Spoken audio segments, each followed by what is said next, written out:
faces in WWE are the superheroes. Every superhero has a bad guy, the heel. And today we're looking at the 6 most justified ones. And starting off with Roman Reigns. He started off in the Shield back in the day. Debuted, obviously. Had a great run in there. He was the powerhouse of the Shield. He was really good in that role.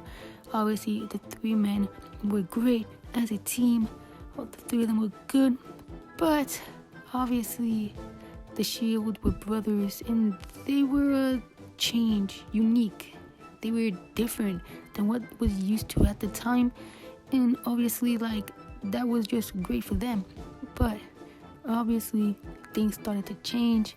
It started to get intense.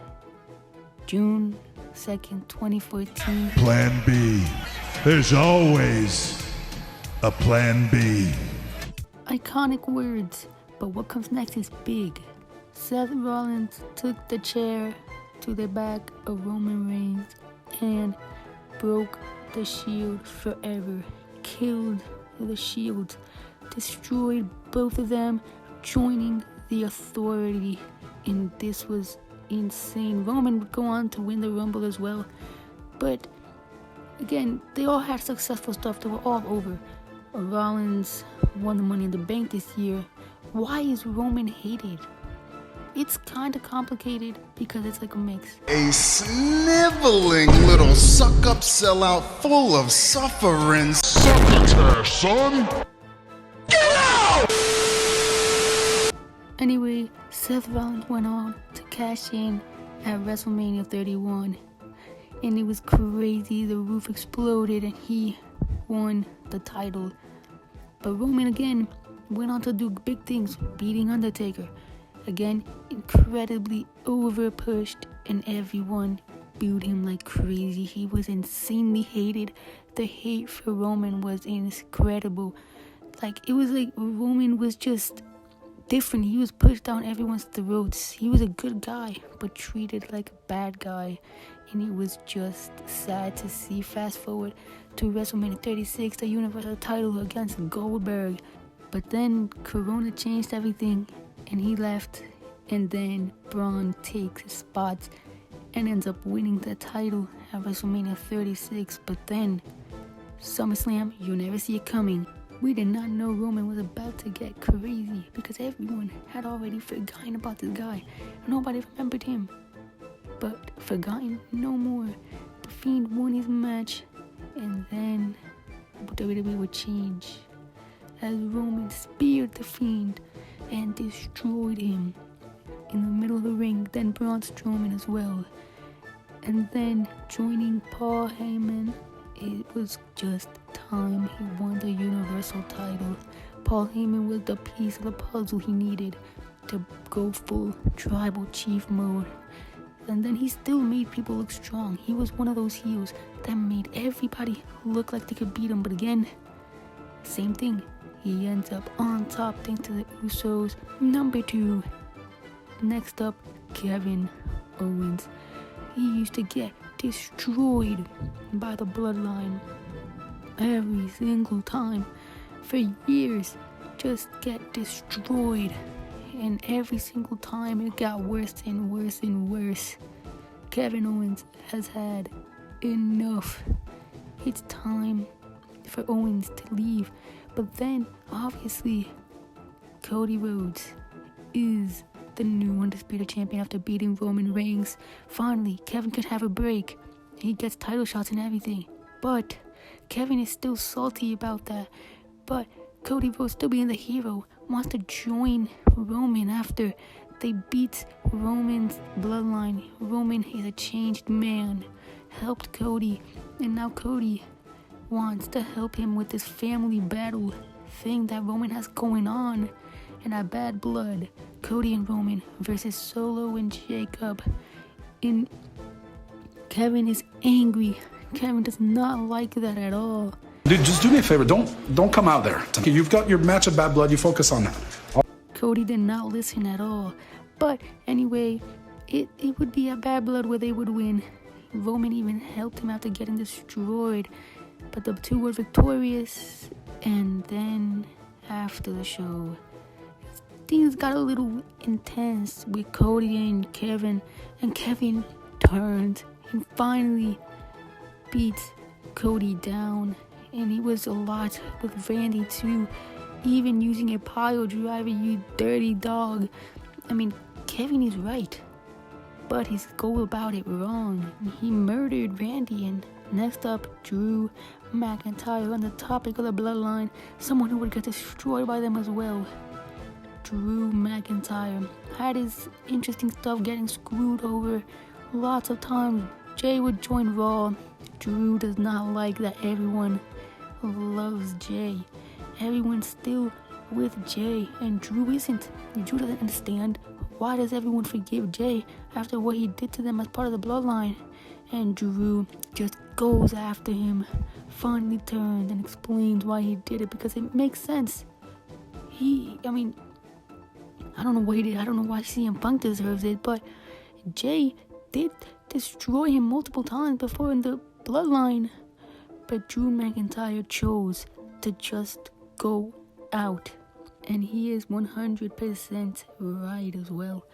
I mean, who just forgives someone for all they did that fast? Drew goes crazy on everyone, and his Twitter game is crazy too.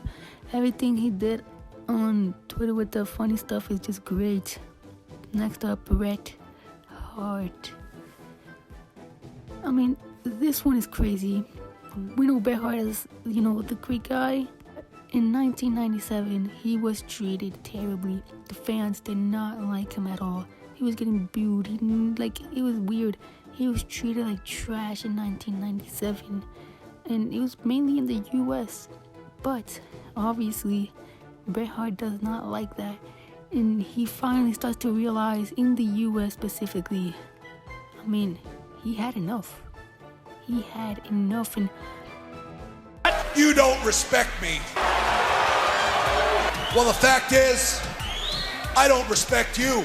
Bret Hart chose this path, and it was cool. Next up, though, Chris Jericho. Shawn Michaels faked an injury to retain his title. He then lies about it. Shame on you, Shawn. But anyway, Chris Jericho, he doesn't appreciate that, calls him out for it, and then Shawn super kicks him. And then they go at it, and then Chris finally does it. And he's right, because he faked an injury, lied about it to his face, and then kicks him. That's wrong. And Chris Jericho did have a good heel run, won the world title. Probably one of the best heels is 2008 Chris Jericho. It was some really good heel work, and he was completely in the right. But last on the list, John Cena. Everyone hated him back in the day, obviously. He was called lots of stuff. People said he couldn't wrestle. He was pushed a lot. People kept saying he was 5 moves of doom. No one liked him. Disrespect, throwing his shirt back is crazy, but he's not like, he's been booed before like that. But he's still John Cena. He's great. But at this point, he keeps winning everything, and it's getting, people are tired of it.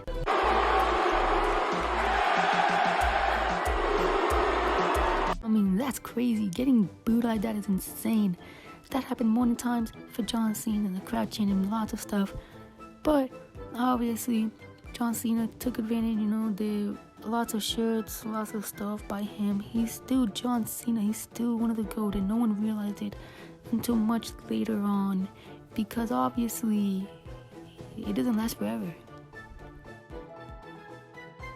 Tonight, I officially announce my retirement from the WWE. He then lost his last Royal Rumble, and then he announced he's gonna be in the chamber. And then Rock still wants to get Cody's soul, and it wasn't after that where things get interesting. But I still can't believe that happened, not gonna lie. But anyway, with help from Seth Rollins, John Cena won the chamber, making Punk go to sleep. But then Cody refused to sell his soul. John didn't. John destroyed Cody Rhodes that night. And then he explained that everyone hated him for years and all this stuff. It was completely in the right. His explanation was great. Everyone hated him. No one liked him. And all of a sudden now they do. He made good points. He made some great points. He then went on to win the Undisputed title, even if it was kind of weird ending. But either way, still counts. John Cena won the 17th world title at WrestleMania 41. He then went on to do great rivalries that he couldn't have done if he was still a face. He probably could, but seeing a heel Cena was just, we had to see it. It wasn't the best, but I mean, we still got to see it. We got to see some good matches from him. Lots of the matches were just great matches by Cena. And we just got to see some fun moments as well.